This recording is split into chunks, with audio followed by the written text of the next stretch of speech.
Bienvenidos, queridos espectadores. Los saludamos desde la capital venezolana, Caracas, en la cobertura de Almayadín de las elecciones presidenciales venezolanas. Venezuela decide. Queridos, falta menos de una semana para que los venezolanos elijan a su presidente. Campañas electorales intensas de los candidatos abordan especialmente la situación económica y de vida de los ciudadanos. El presidente venezolano y candidato presidencial Nicolás Maduro continúa con sus campañas en varios estados del país, renovando y confirmando los principios de su política basada en la libertad de decisión política y económica, en la protección de los recursos de Venezuela contra la privatización y en la mejora de las condiciones de sus ciudadanos. Por otro lado, la oposición, especialmente la extrema derecha, promueve a sus candidatos y su programa aboga principalmente por la privatización de sectores vitales, convocando a los ciudadanos a lo que ellos llaman cambio. Paralelamente a las campañas de los candidatos, proliferan los rumores mediáticos en este contexto. Maduro criticó severamente lo que él describe como mentiras que difunden agencias y medios internacionales sobre Venezuela. Así que les damos la bienvenida, espectadores, en esta hora en la que repasaremos los últimos preparativos para estas elecciones presidenciales que se celebrarán el 28 de este mes. Nos acompaña aquí en el estudio el señor Miguel Ángel Pérez Pirela, escritor e investigador, político, fundador y presidente del sitio web informativo La Iguana. Bienvenido. El canal de YouTube del sitio web de La Iguana fue suspendido. Entendemos que este medio apoya al presidente Maduro y por eso se suspendió. ¿Podría aclararnos qué ocurrió? Especialmente porque es notable que la suspensión dure hasta el 29 de este mes, un día después de las elecciones presidenciales aquí en Venezuela. Sí, correcto. En estas 2 semanas anteriores al día de las elecciones, nos encontramos con la sorpresa que el canal de YouTube político, de comunicación política más visto de Venezuela, fue bloqueado por parte de esta red social de los Estados Unidos. Nos llamó mucho la atención porque esto no es nuevo. Ya durante las elecciones de México, donde se decía que supuestamente iba a ganar la derecha y terminó ganando el partido Morena, en ese momento, previo y durante las elecciones, también fue bloqueada La Iguana, Telesur y el canal YouTube aledaños a el partido Morena. Es decir, que estamos frente a la repetición de una metodología de sanciones, de bloqueo, ahora en el plano comunicacional a empresas privadas, porque La Iguana.tv no hace parte del Estado venezolano, por ende no hace parte del gobierno bolivariano, es una empresa privada que tiene 12 años al servicio de la comunicación. En otras palabras, los países que bloquean, que sancionan, que invaden a otros países en nombre de los derechos humanos, resulta que cuando se trata de defender el derecho humano de la comunicación, en este caso de los venezolanos y de las venezolanas, ellos nos censuran. ¿Cómo se puede ir a una elección presidencial en medio de un contexto de bloqueo informativo donde, en el caso del canal YouTube de laiguana.tv, lo visualizan durante 300.000 horas, 300.000 horas al mes? Esas 300.000 horas de visualización donde íbamos a informar al pueblo venezolano sobre nuestra verdad fueron censuradas, mientras que al mismo tiempo canales desde Miami, Bogotá y Madrid que atentan contra Venezuela están aquí presentes con más de 1.200 periodistas e influencers. Esto es algo que vamos a abordar, ya que hemos escuchado críticas severas del presidente Nicolás Maduro hacia los medios internacionales y grandes agencias, describiéndolos como basura. Citamos al presidente Nicolás Maduro, quien mencionó, por ejemplo, a CNN en español. A pesar de eso, están presentes en esta cobertura, lo que también se registra como un ejemplo a favor del gobierno de Venezuela. Pero, ¿qué tiene para decirnos sobre la solidaridad con La Iguana que fue bloqueada en YouTube? Sí, justamente antes de llegar aquí a la sede del canal me comuniqué directamente con el presidente de la Asamblea Nacional, el doctor Jorge Rodríguez, para agradecerle por las palabras de apoyo y la rueda de prensa que dio hoy día en sostén de la Iguana.tv y también del intelectual Luis Brito García, que en la Iguana.tv fue entrevistado en uno de nuestros programas por el periodista Clodovaldo Hernández. Y el intelectual Luis Brito García, quizás el intelectual más importante de Venezuela, mostró pruebas fehacientes del plan de gobierno de Edmundo González Urrutia, el representante de la extrema derecha aquí en Venezuela, un plan que hasta este momento era prácticamente desconocido, escrito en inglés, redactado en los Estados Unidos y donde propone de forma escondida, claro está, la privatización de la educación, la privatización de la salud, la privatización de todos los sectores, una fragmentación de la Fuerza Armada Nacional Bolivariana, un plan neoliberal de aplicación que ya vimos en otrora con Carlos Andrés Pérez y que llevó al Caracazo con miles de muertos reprimidos en Venezuela antes de la llegada, en la Cuarta República, antes de la llegada del presidente Chávez. Y la cosa irónica resulta que la Iguana.tv es sancionada por mostrar el plan de gobierno del candidato, cuando lo que quiere todo candidato es que muestren su plan de gobierno. El problema es que este plan de gobierno es impresentable para el pueblo venezolano y lo tenían prácticamente escondido. Por eso yo reitero mi agradecimiento al Parlamento venezolano por el apoyo que se le está dando a la Iguana.tv, la cual está siendo bloqueada. ¿Podemos usar el término guerra mediática llevada a cabo o dirigida por los principales medios occidentales dentro de una agenda política? ¿O esto es exagerado? No, completamente. Es la total realidad. De hecho, podríamos hablar de un triángulo que, con 3 elementos, claro está, que prepara lo que podría venir el 28 y 29 de julio. Primero, la violencia que fue acusada por paramilitares colombianos. La extrema derecha venezolana tiene relaciones con el paramilitarismo colombiano desde hace más de 20 años. El paramilitarismo colombiano ha actuado en Venezuela y ha causado desestabilización en Venezuela. Sobre este tema, yo he escrito 2 libros junto con Luis Brito García sobre el tema del paramilitarismo y las relaciones con Colombia. Primer elemento, la violencia paramilitar denunciada. Segundo elemento, unas encuestas trucadas, varias encuestas nacionales e internacionales, encuestas sin ningún tipo de legitimidad, que dice que Edmundo González Urrutia tendría algo así como el 80 o el 70% y Nicolás Maduro el 20 o 30%, para crear evidentemente frustración cuando el día de las elecciones venga la realidad, que eso pasó igualmente en México y terminó perdiendo la extrema derecha. Y el tercer elemento es el llamado a fraude, y con esto respondo a su pregunta.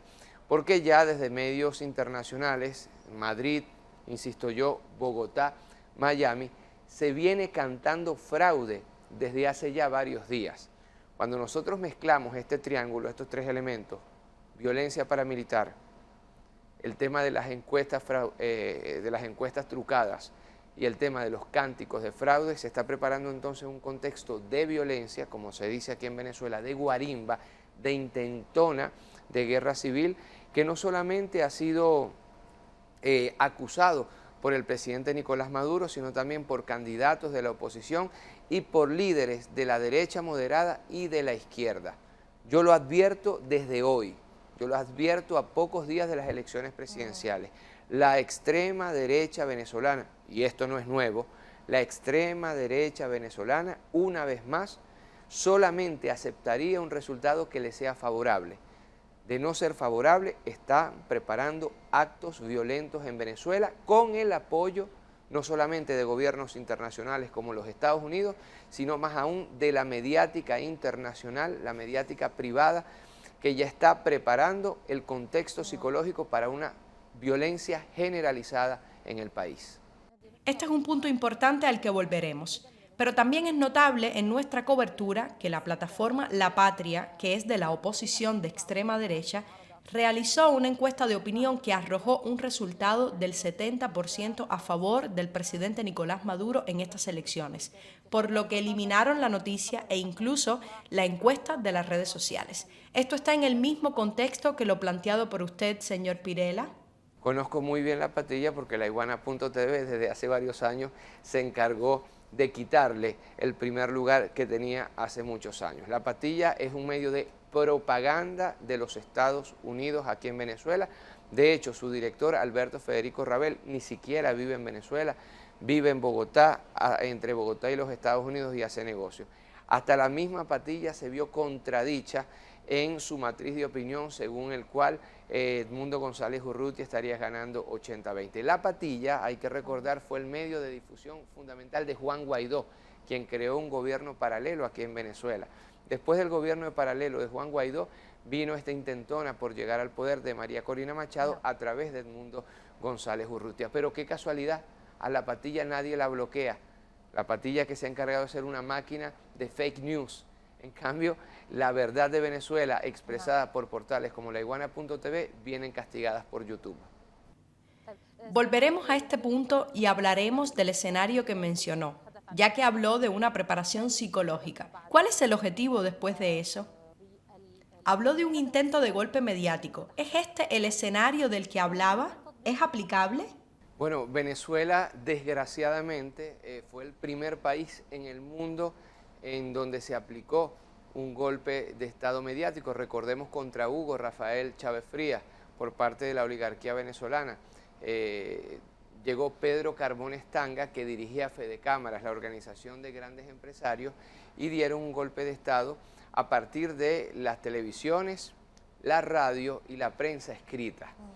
Ahora nosotros nos encontramos quizás frente a la posibilidad de que se repita un golpe de Estado mediático en Venezuela, pero ya no a partir de los medios de comunicación clásicos, insisto, radio, prensa, escrita, televisión, sino ahora un blackout informativo, un golpe de Estado mediático, informativo, digital, en el 3.0, a través de las redes sociales, a través del Internet.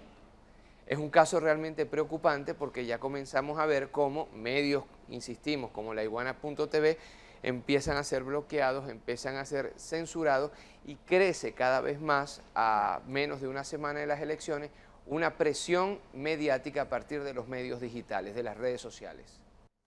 Señor Pirela, mencionó el golpe de 2002, el intento fallido de golpe contra el líder mundial fallecido Hugo Chávez y cómo el pueblo lo devolvió al poder.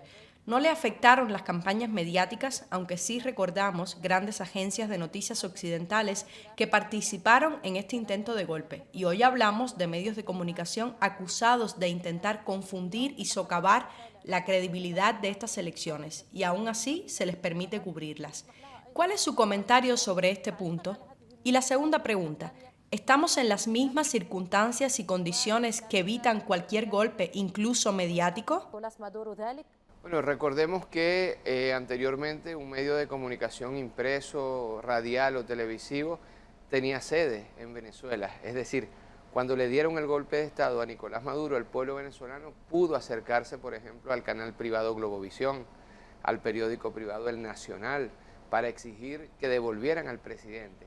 Hoy día la comunicación digital es una comunicación global y la sede de los medios de comunicación no se encuentran en Venezuela, se encuentran en gran parte en Silicon Valley y hace parte de esta dictadura mediática líquida, que en muchos casos no se puede observar, no se puede tocar. Esta dictadura mediática hace evidentemente mucho más complejo la respuesta popular y es precisamente uno de los grandes desafíos, no solamente en Venezuela. Miren lo que está pasando a nivel global, por ejemplo, con el caso de Palestina. Estamos viviendo un genocidio en tiempo real, validado por la mediática internacional a través de las campañas digitales. Ahora, para responder más precisamente a su pregunta, ¿cómo responder? ¿Cómo vacunarse? ¿Con qué anticuerpos enfrentar esta dictadura del mundo digital? Bueno, lo decía de alguna forma Jorge Rodríguez, que también es jefe de campaña. lo decía el presidente Nicolás Maduro. El jueves, en el cierre de campaña del chavismo, no se mandó al chavismo en la Gran Caracas simplemente estar durante 2 horas frente a una tarima o durante 6 horas durante una tarima, como suele hacerse, o frente a varias tarimas, sino que se mandó a todo el pueblo a estar durante 12 horas en toda Caracas, haciendo presencia en las calles. De igual forma, para el día de las elecciones se invitó a todo el pueblo a estar en las plazas Bolívar, que son las plazas emblemáticas de cada ciudad, de cada pueblo en Venezuela, a estar en todas las plazas Bolívar del país celebrando el triunfo. ¿Qué hay detrás de esos llamamientos? Evidentemente la respuesta más grande que se le puede dar a la dictadura mediática, que es el pueblo en la calle, el pueblo defendiendo sus votos, el pueblo defendiendo su democracia. No hay antídoto mejor, no lo hubo durante el golpe de Estado contra Hugo Rafael Chávez Frías y no lo va a haber ahora, antídoto más grande que un pueblo desplegado en la calle haciendo valer la realidad venezolana contra la fake news de las redes sociales internacionales. Es notable que la campaña electoral del presidente Nicolás Maduro se base en el número 70, que marca el aniversario del nacimiento del líder mundial Hugo Chávez el 28 de este mes, que también es la fecha de las elecciones, el aniversario del nacimiento del líder Chávez. Por lo tanto, esto es lo que el presidente Nicolás Maduro usa en su campaña electoral, que estas raíces y su impacto en el pueblo venezolano no pueden ser revertidos por ninguna campaña mediática sin importar cuál sea, aunque la realidad económica sea difícil y aunque haya habido muchos años más difíciles vividos por el pueblo venezolano, afectando incluso el pan de cada día y la medicina en Venezuela. Mira, yo voy a ser muy sincero en esta respuesta y puede pasar por una respuesta militante, pero no, lo hago como doctor en filosofía política. El presidente Maduro ha demostrado una valentía, y mido mis palabras, una valentía muy grande al someterse a unas elecciones presidenciales en medio de bloqueos, en medio de sanciones, en medio de intentonas de golpe de Estado, en medio de intentos de magnicidio, en medio de intentos de invasión más de 2 veces por la costa caribeña y por la frontera andina con Colombia, en medio de un acoso diplomático, en medio de un acoso mediático. Es decir, ¿qué presidente en el mundo se somete a unas elecciones con criterios, entre comillas, occidentales, en medio de un acoso tan grande? Es decir, desde los Estados Unidos se pide y se grita que quieren unas elecciones competitivas, unas elecciones iguales. Es que es verdad, estas elecciones no son ni competitivas ni iguales, pero no por las razones que esgrimen los Estados Unidos, sino por los mismos bloqueos de los Estados Unidos y de la Unión Europea contra Venezuela. Ahora, lo importante aquí es que esto es una espada de doble filo para la extrema derecha. ¿Por qué? Porque el presidente Nicolás Maduro va a ganar las elecciones porque el pueblo venezolano va a responder contra los intentos de magnicidio, contra los bloqueos, contra las sanciones, contra las intentonas de guerra civil, precisamente con el voto. Es decir, que la mejor campaña electoral que puede tener en estos momentos el presidente Nicolás Maduro es el hastío del pueblo venezolano que ya no quiere más guerra, que ya no quiere más desestabilización, que ya no quiere más bloqueo, y para garantizar eso va a ir a votar por la única garantía de paz que existe en este país. No lo digo yo, lo dicen los empresarios e inversores internacionales, es Nicolás Maduro. De no llegar Nicolás Maduro a la presidencia, en Venezuela se puede dar tranquilamente una guerra civil, y no es una amenaza burda, es una realidad. Agradecemos a nuestro invitado, el señor Miguel Ángel Pérez Pirela, investigador y escritor político, por participar con nosotros en esta hora en la cobertura de Almayadín de las elecciones presidenciales venezolanas. Venezuela decide.